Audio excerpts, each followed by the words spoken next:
छत्तीस कोई दी हमें। हर सटा ना हो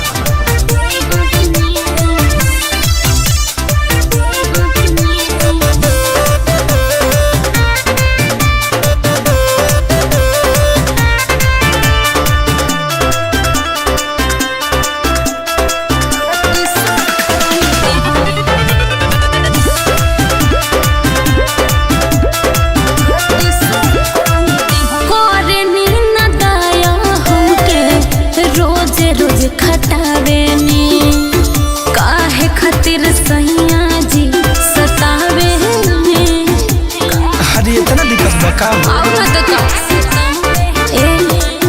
फूल जला सांस हमरा बोझ जब उठावे नी धक से कर जवा धड़कावे नी।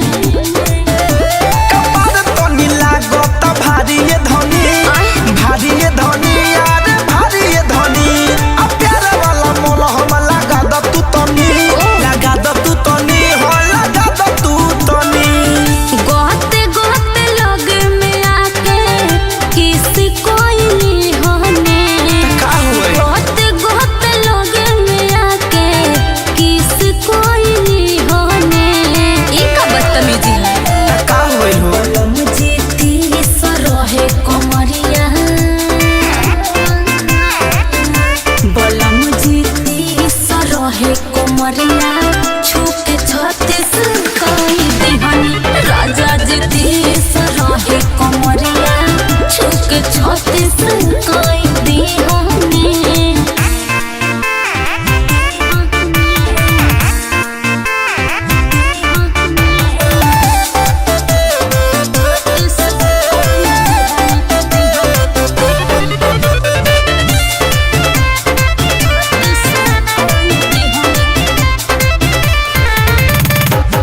बानी सुकवार पिया जे देबो तू खरोच हो झपट तार वही से खोई बनोच हो ना मन जा हो ना तोह बरे जसैया हो करी लेनी हो आइल बा कमरे या में मोच हो।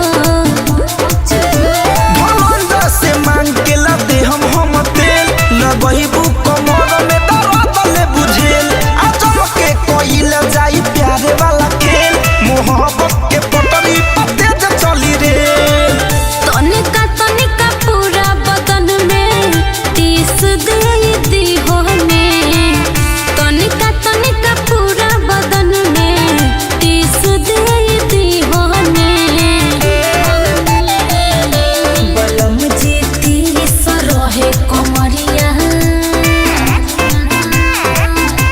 बलम जी तीस रहे कमरिया छुके छत्तीस कोई दीवानी राजा जी तीस रहे कमरिया छुके छत्तीस कोई दीवानी। अब का 72 करवा।